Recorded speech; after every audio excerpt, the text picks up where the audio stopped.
there's this big question about agency. What is it that we are capable of doing? And it's a question that's old as architecture. Architecture as a discipline is being challenged by automation, like any other discipline out there. And the issue right now is that we can generate a lot of things, Stable Diffusion or DALI, that can give you several options after a prompt. You can multi-iterate, and clients like to see many iterations. Those tools can give you many solutions. That's one of the things that is changing and has changed already, the way we see ourselves.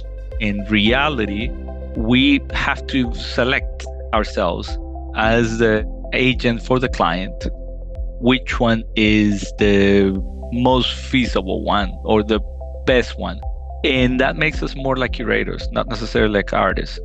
Before we go into the podcast, if you could just go and rate this show on whichever platform you're listening to it, it makes a huge difference to the podcast, the amazing conversations we get to have, and the incredible guests we're able to get on the podcast.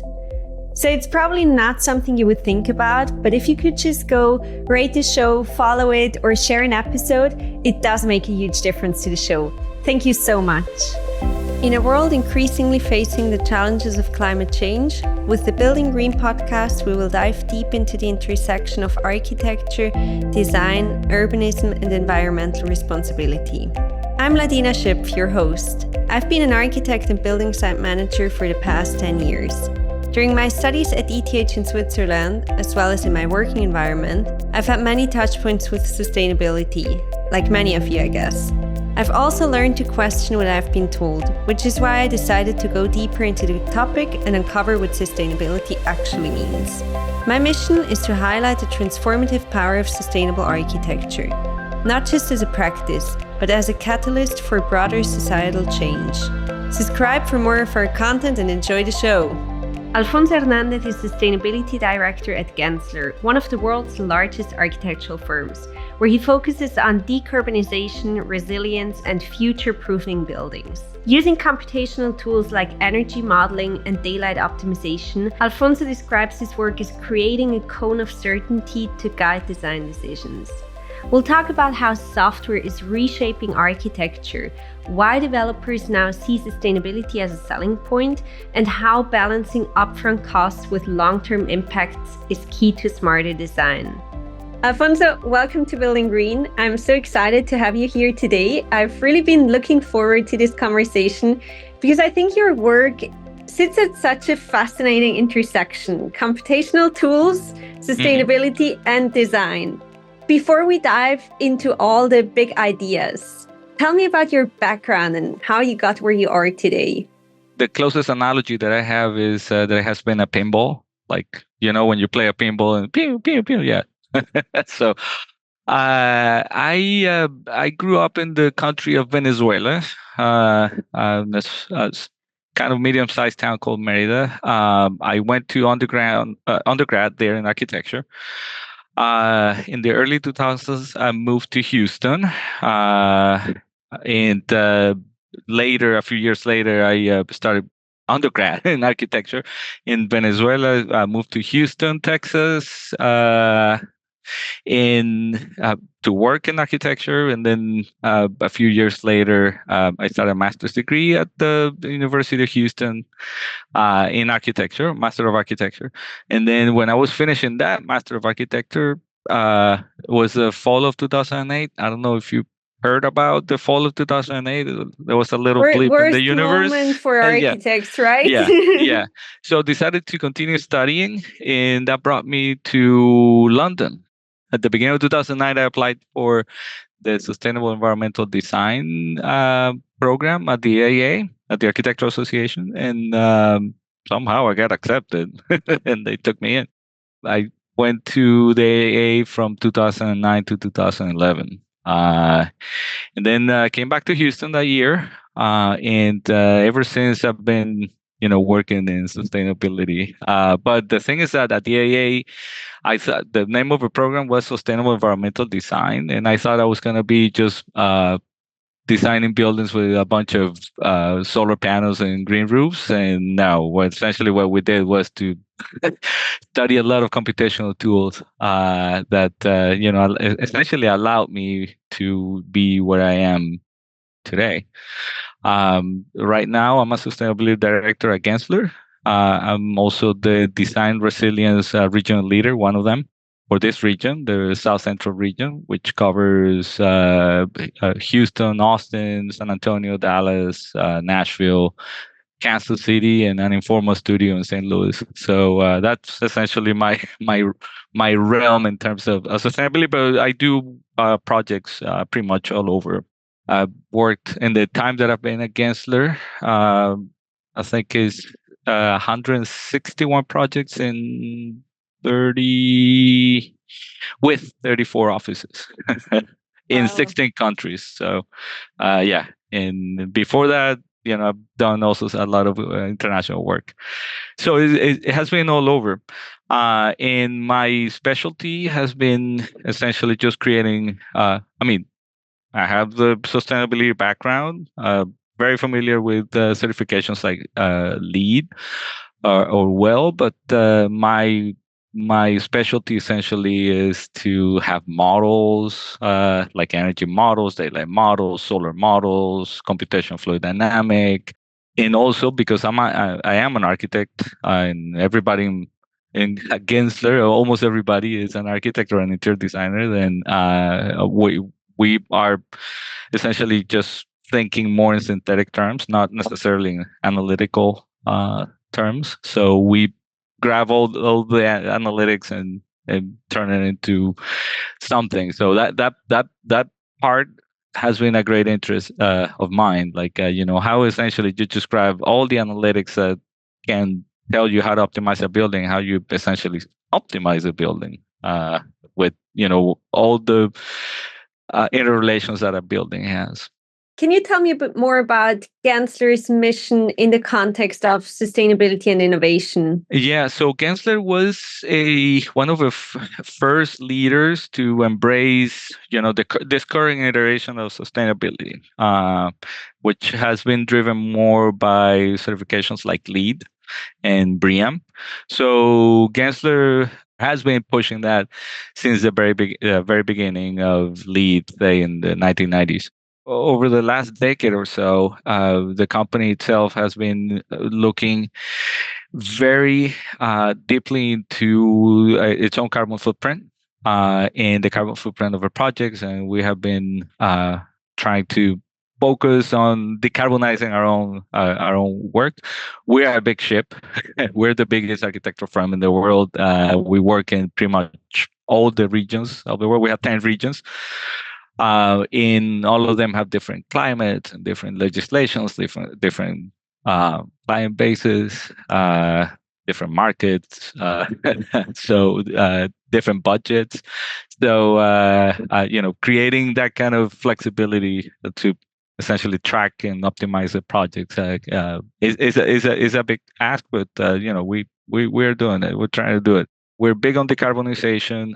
We essentially try to push decarbonization on our projects whenever we can, but also without losing sight of things like wellness. And another factor that has been becoming very popular lately is future proofing, like how to adapt buildings to the what's essentially what's coming. The extreme events are going to be coming and all that. So that has been also a focus. And as you can imagine, those three things have like interests and incentives on themselves. So they in relations and synergies between them are really interesting sometimes. Future proofing in terms of flexibility for future uses, or resilience? Yeah. Okay. We've been calling it, yeah. The thing is that we call our sustainability practice, we call it resilience, and design resilience, actually. And that's that's a kind of a big umbrella. And then we have a practice area called the climate action practice area. Climate action and sustainability practice area. That's the one that does that group actually does all the studies for the clients. In future proofing to differentiate ourselves from the big umbrella of design resilience, which includes also sustainability, is the term that we're using for risk assessment, the hardening of buildings. We like to think that buildings last a long time in place. So that's one of our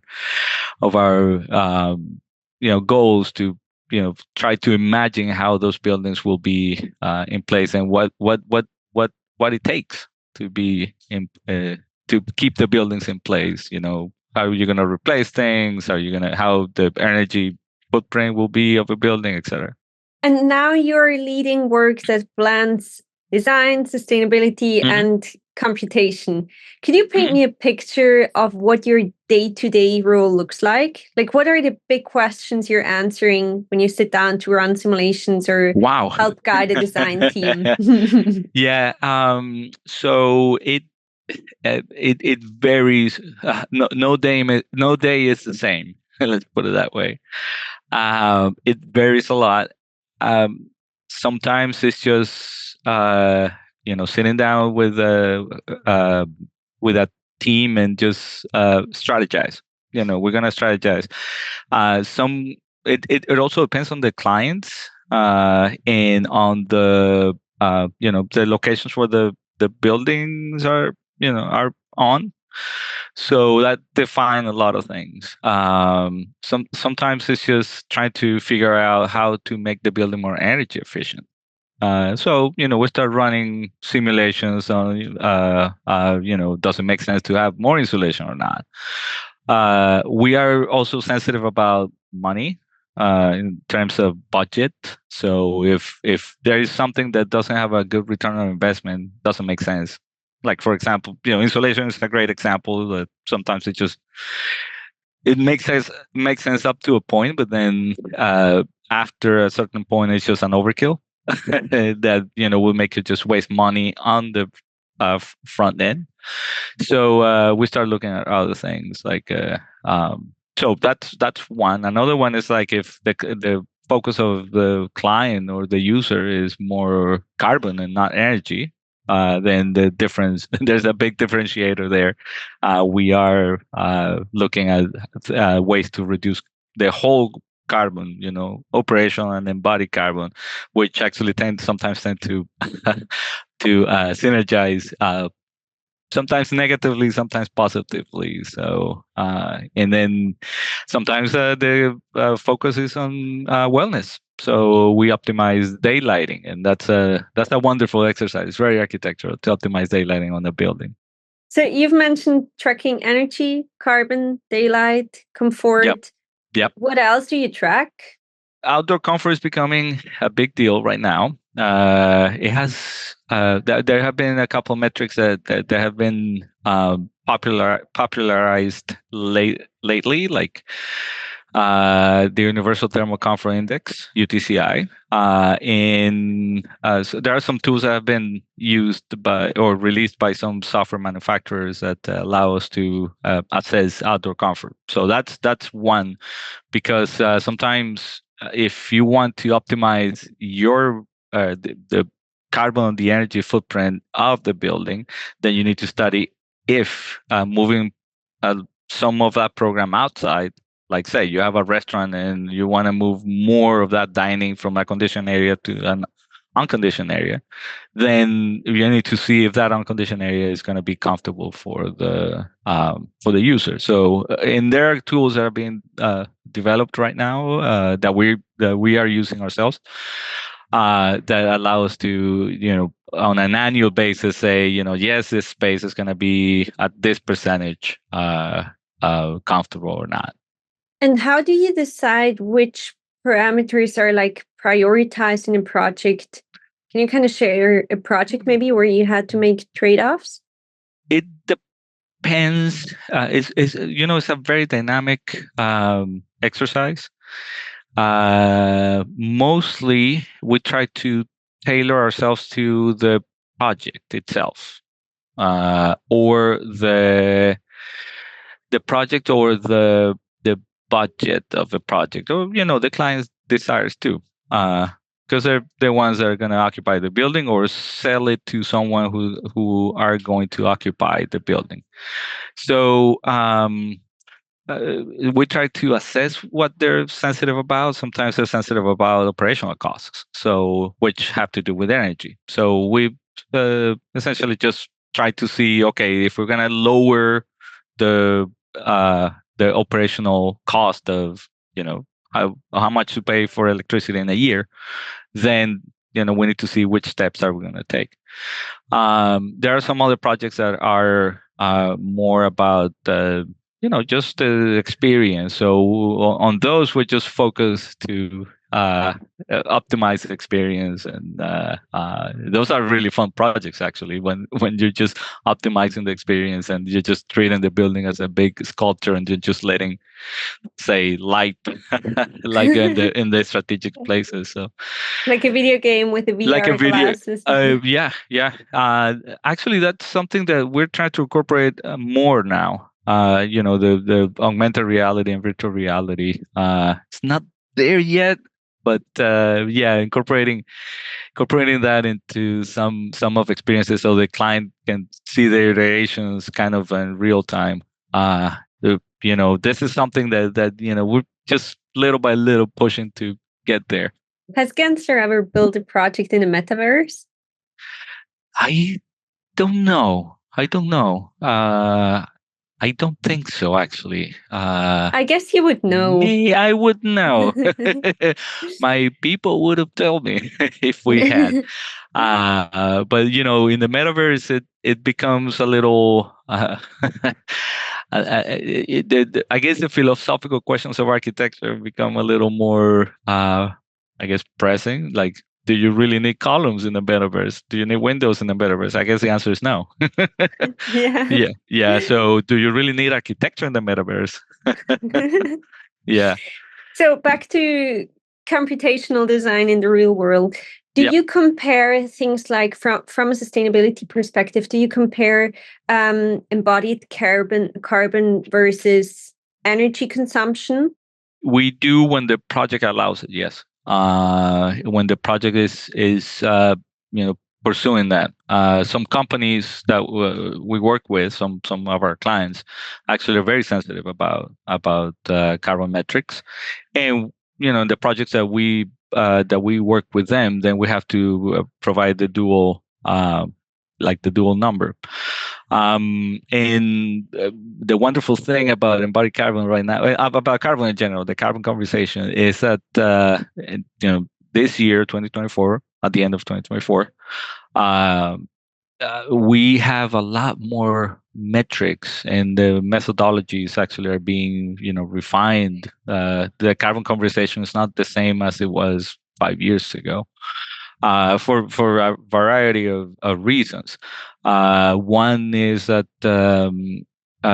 now we know more about the carbon footprint of the operational energy that your buildings use. We have good data worldwide of how much carbon is being emitted per where you are, or where the building is. So the metric of energy use intensity becomes a little incomplete when you use it to assess kind of a fitness of a building, because a building that has an EUI of, say, 50, 30, whatever you choose, but if you plug it in a place that has more coal production, for example, it's going to have a bigger carbon footprint than in a place that has more hydro.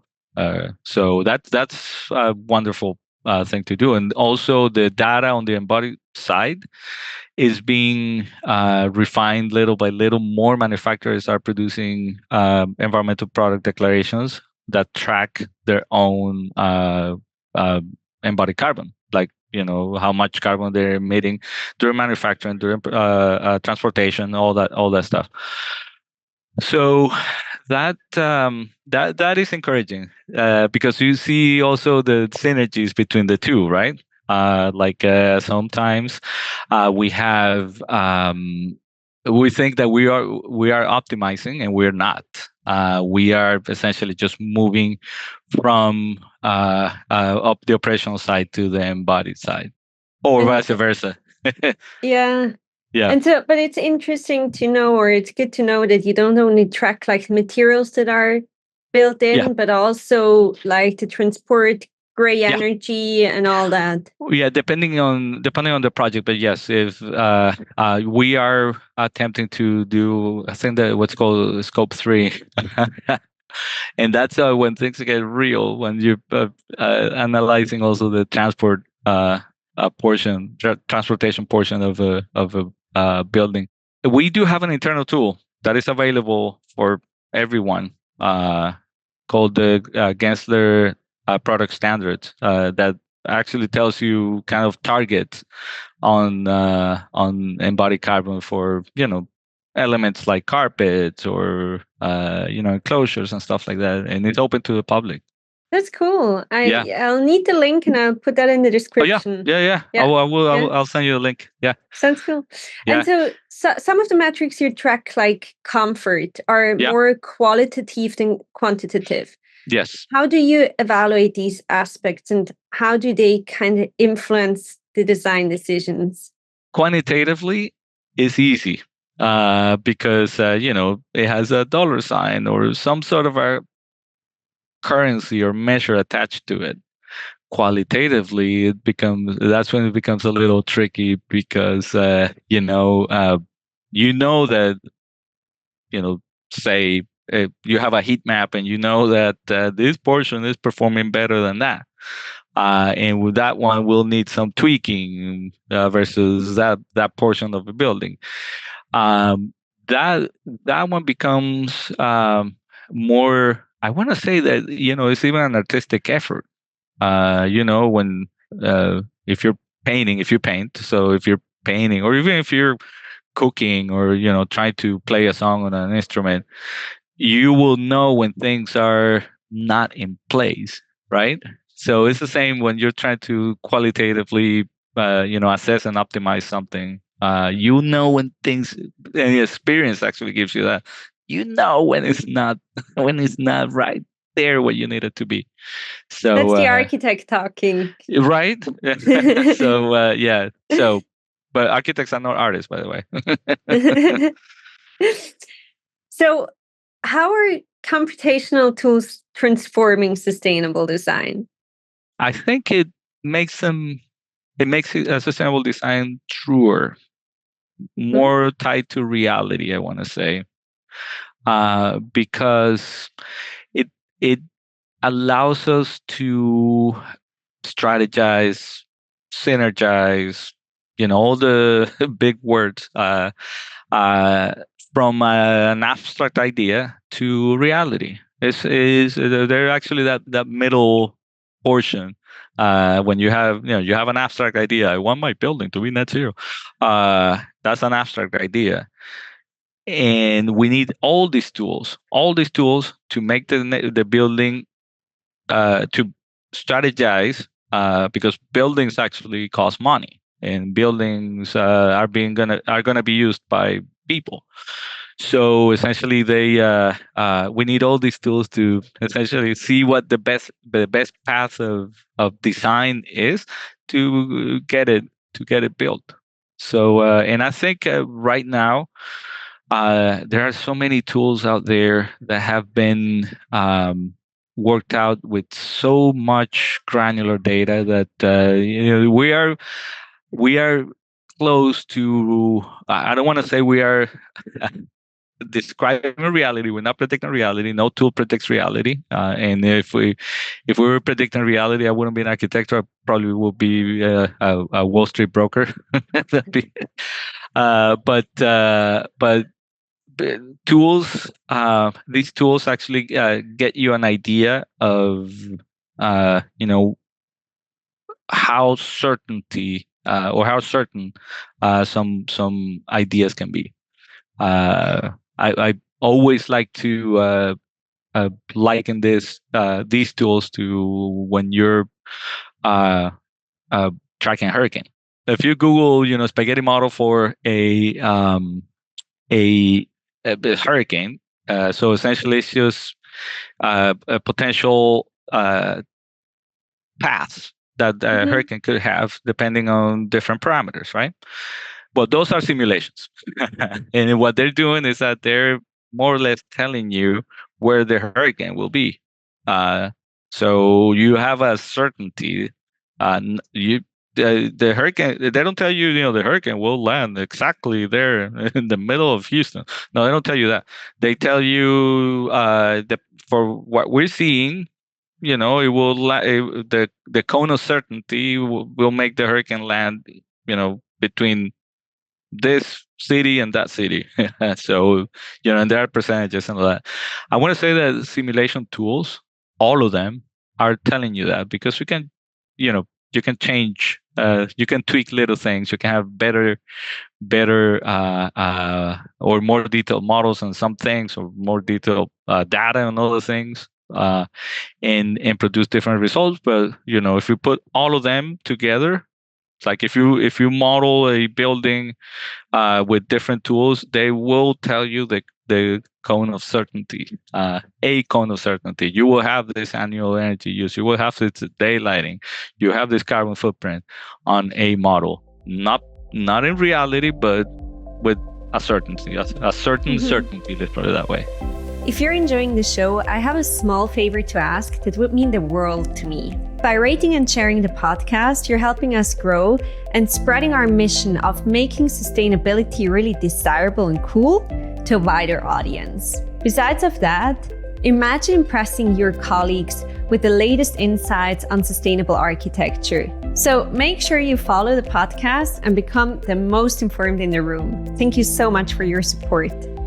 And so how does your design process look like? Do you start in the sketchbook, or when you start a project, do you start with your software and it kind of creates 10 options for a feasibility study and then you kind of break it down? Both ways. And I wish I was a lone genius. Like, well, yes, I'm not. It's a team effort.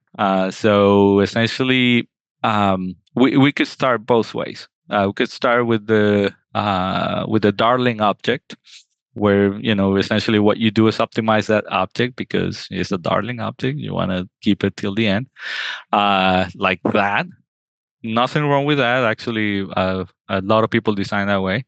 But now, because of computers, you can have many iterations, and many iterations mean that they mean that you can have different paths of optimization, and each iteration has a particular footprint on whatever metric you want to apply to it. So and then you can just come up with 10, 20, 200, however many, and then you can start essentially seeing which one is the best performing, and then from there, which attributes are the ones that are best, and then how you can combine them. We have also done some simulation or some studies where you parameterize the elements and select the best solution out of a graph.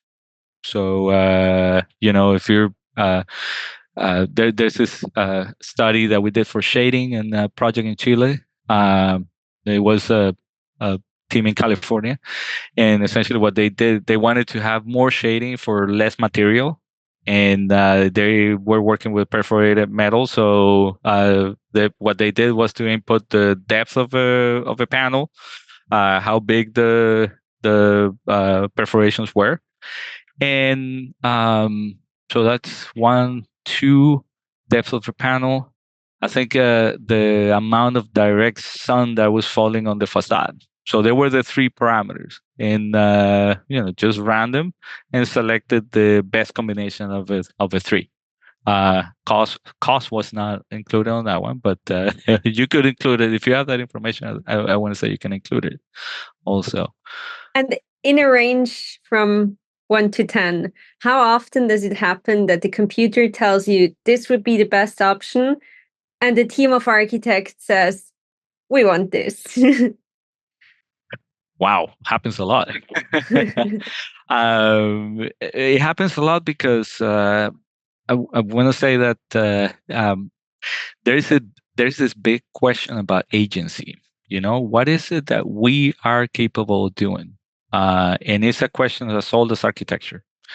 But now architecture as a discipline is being challenged by automation, like any other discipline out there. And the issue right now is that we can generate a lot of things, not only as us as agents of design, us the architects, but also computers are telling us how to parameterize or make or multi-iterate buildings. Case in point is those AI softwares, Stable Diffusion or DALI that can give you several options after a prompt, right? So they cannot give you the build the parts. They can give you only an image. So they don't give you how to build that thing.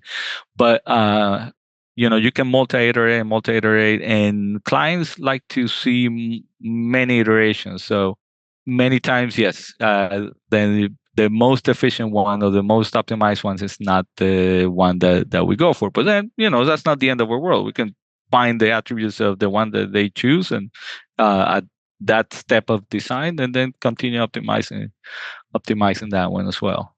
You said computational tools are radically changing the way we design buildings, making architects more like the curators than the artists. Yeah. And what do you mean by that? And how do you see automation influencing the work of architects in the next decade? Well, so we have those tools. The one that can generate many solutions after a text prompt. Those tools can give you many solutions, right? Or you can produce the solutions yourself. Say many people can relate to this in the discipline. You present a client at the beginning of a project, option A, option B, option C, option D, option E, and the client just says, yeah, but this one, yeah, but that one. All of them have attributes to themselves. Attributes that also relate to sustainability. So I want to say that that's one of the things that has changed. It's changing and it has changed already the way we see ourselves. Because in reality, we have to select ourselves, us as the agent for the client, which one is the most feasible one, or I don't want to say best, but let's say best, the best one. And that makes us more like curators, not necessarily like artists. The artist will grab the darling object and then work it out all the way to the end. But that honestly, I haven't seen a project lately that works like that. Like the one single object that gets brought, from beginning to end. You usually start with a multi-iteration. I like the idea of the curator. Yeah, I like it too. Yeah, it's a nice one. Yeah. And we've also talked about a few hundred years ago, like the architecture was kind of tied down to your sketching skills. Yes. And now it's more tied to your programming skills almost. Indeed. You mentioned the idea of form follow software. How has not my idea, but yes, it's out there. So how has this concept of form follow software influenced modern architecture or even your own work? Right now, we have many softwares out there. And they follow certain parameters, certain methodologies to produce their forms, and they're not the same. So you can pinpoint a project out there and say, oh yeah, this project was used by this software. You can see it, or that one was designed using that other software. So that's one that you can follow the processes, but also nowadays you can optimize those forms by the software, that by the tools um, that deal with performance. So you can also see that sometimes you can also see that some of those tools were used because the logic of the software, not gonna name names, but the logic of one software got, say, hacked by something that improved its performance. Say a shading device was placed in a more optimized way that that particular software doesn't have. So that means that at some point that that design got optimized by a second or third party software. And the other thing is that after a certain after a certain point in the design, then you need to build that thing, right?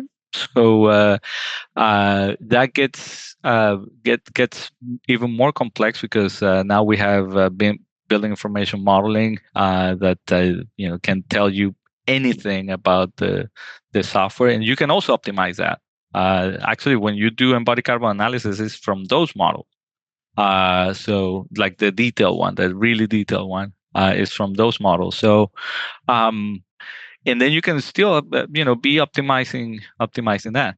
One thing that I think it's a challenge. It has become a challenge, and I wish that my colleagues, especially the ones at the AIA, the American Institute of Architects, that write the contracts, uh, one of the challenges is that we have software everywhere, and software gives you information, especially the ones that run simulations and give you an analytics and all the stuff.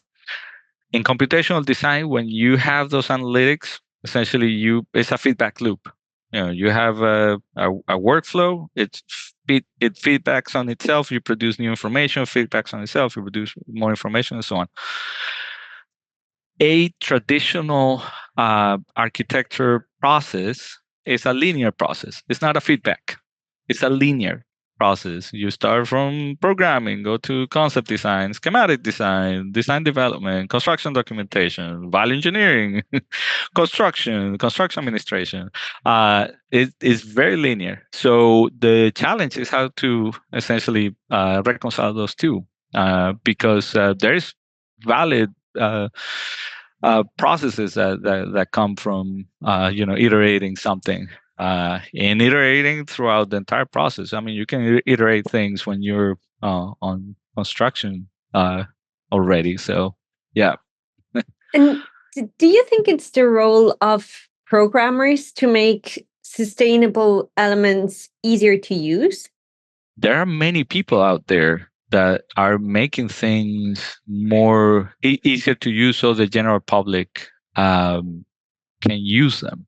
I'm gonna name you one because we are in a kind of a partnership with them. We're part of a product advisory group. People from Climate Studio, Christoph Reinhardt and John Sargent and Timur and Alston and all of them. They have a lean but mean team. They took their software and optimized the user interface in a way that is very, very user friendly. And we use it extensively for many analysis. We don't Gensler doesn't endorse software, but where we are working with them heavily, and their software is actually very, very powerful. I want to say that is I think, in my humble opinion, um, the most potent right now, the most powerful software for daylighting, and it's because they have made it very, very uh, accessible to the architects. They're architects themselves, so they've made it very, very accessible for architects to understand it. So yeah, I want to say that is very encouraging. Also, You know what? I'm gonna start naming names because it's it's very exciting.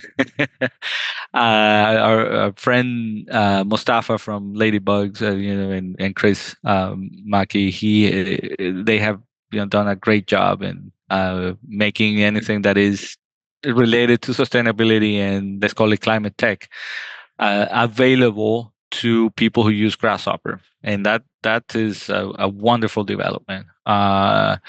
And the people from Sapphire, Andrew Corney, that created Sapphire a few years ago, and now is a plugin for SketchUp. Is really accessible to use in SketchUp. If you want to be more detailed on things like energy, then you can use software like IES. I don't remember what the I stands for, but it's environmental systems, virtual environment. So it's very powerful. It's more oriented towards engineers, but it gives you a lot of information. Also on the embodied carbon side, things like uh, one click or EC3 that are collecting data on embodied carbon and then making them available on Revit or Rhino, so you can um, just run your LCA analysis or your LCAs on that platform. Then is out there. It's happening right now. More people in our field should actually be using it. What do you think is the biggest challenge or misconception about integrating sustainable design into projects? I want to say that the biggest challenge is thinking that it's going to be more expensive, or it's going to be hard to learn. It does have a learning curve. Also, there's another challenge, which is the way we were educated.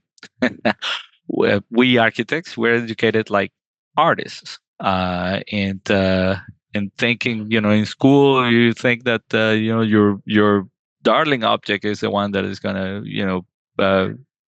be the best project ever, and and it's not necessarily like that. And also learning the tools have a learning curve.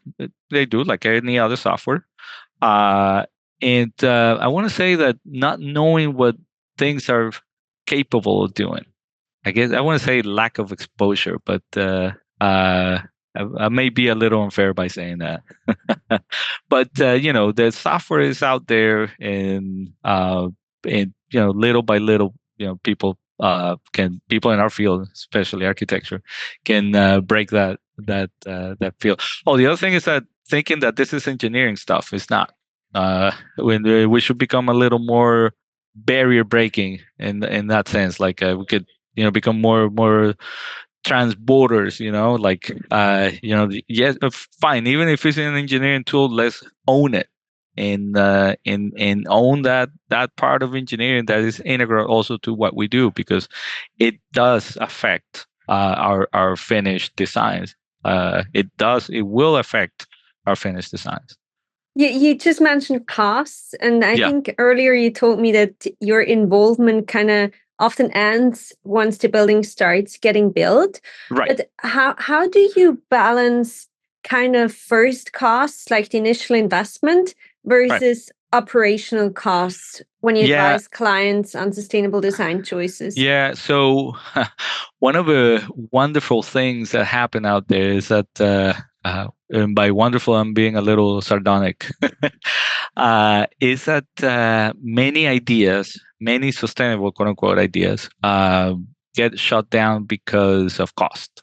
Say more efficient glazing, or better lighting, or I mean better, by better meaning lower a lighting fixture that uses less energy, or a more efficient HVAC.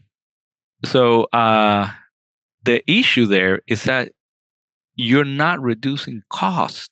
You're essentially moving from what in economics is called capex, the capital expenditure, and you put it on the opex, the operational expenditure, or vice versa.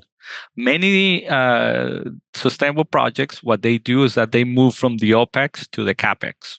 meaning that you have to spend more during construction so you can spend less and emit less during operations. But then there's the other true question, and that's why we need to have many of these tools at hand. Is the question of, are we truly optimizing? Can we really optimize after a while? And then when we start projecting into the future, when you start seeing things like, okay, the grids are going to decarbonize some, but also there's climate change that is going to, because the climate today is not going to be the same climate in 20 or 30 years. Or you have a building that has elements to it, and those elements need to be replaced. Then that becomes really interesting, because then you start seeing that things are I'm gonna have to start changing, and every time you replace something, that increases your embodied carbon.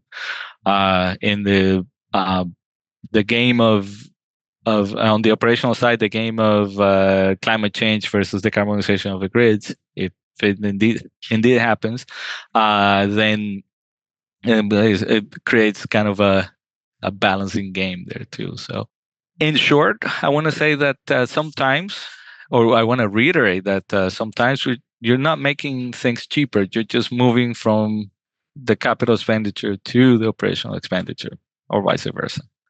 and that, I and guess, yeah, that I requires guess, thinking in sorry. 4 dimensions, I want to say. That's Yeah, true. But I guess it also makes a difference if the developer is going to keep the building or if they are just building it to right. sell it as soon as it's finished. Yeah, indeed. And I was having a very nice conversation with a developer at Greenbuild in Philadelphia about a month ago. And then, yeah, he was candid about it. He said, like, yes, I'm going to, this is what we do. We just build our things to flip in after a couple of years. But now, this is the interesting part. Now they're using some, they're after, and they're telling their architects to, look at things because they want to use them when selling the building. So they want a building that is more efficient in terms of energy, lower carbon, future proofed, more healthier, like, with better air and better light. In having those studies, and having the proof that those studies were done during design, is a selling point uh, to whoever is going to buy the building later. So it's because all these tools are available right now. Then that is being is being actually offered when transacting a building. So sustainability has become a kind of a commodity too. So that's cool. As long as you can report it and Yeah, prove it, then it has the value it deserves. That's right. cool. It's fantastic that it's happening. It wasn't happening 10 years ago, and it's starting to happen now. It's great. But then it's on the architects to be able to keep track of everything that was done during the design, all the studies, all the things, in order to give it to the client, to the developer client, when they flip the building. So, Alfonso, as we wrap up for our listeners out there, whether Mm-hmm. they're architects or developers or just people passionate about sustainability, what's one piece of advice you'd give them for making better sustainable decisions in their work or lives? One of my favorite ones is be aware. I don't remember who told me that, but just be aware of be really aware of your own footprint. And just being aware yourself of your own impact, essentially just makes you think about the impact of what you do. So just be aware, and be aware that if you if you're an architect, then the buildings are going to stay in place for 60, 70, 80 years. So what's going to happen in those 80 years? So be aware of that. And if you're a developer, the buildings that you're building today, same thing. They're going to be in place for so often, so for so long. And then there are changes that need to happen, but also the buildings need to become even more and more optimized, and by that being more sustainable. It's beautiful. Yeah. Alfonso, it has been such an interesting conversation. I've learned so much about how computational tools can transform design and about Yeah. the challenges and opportunities in sustainable architecture. If our listeners want to follow your work and see what you do, where can they find you? LinkedIn. They can find me on LinkedIn. I think my handle is Alfonso Hernandez. Or they can follow Gensler. Gensler Okay. on social media, or LinkedIn or Instagram. The way it works is that firm-wide has a LinkedIn, and then each office has an Instagram page. So you can follow what we do on both, and follow our offices too. So that's cool. And if you could send me the link of your tool, I'll also put it in the... There's another announcement that is coming in January. We're in the development development of a tool that will track carbon also on our projects. Both cool. Operational and embodied carbon. Cannot say much more, but it's coming in January, and it's going to be announced to the world. And it's a very cool tool. That's very cool. Thank you very much, Alfonso. Thank you for inviting me. A huge thank you for listening. Make sure you subscribe to the show wherever you listen to the podcast to support me and so you don't miss an episode. And while you're there, I'd also be so grateful if you could rate and review us. If you have any guest suggestions or any feedback, you can find me on the socials @LadinaShipf. Thanks.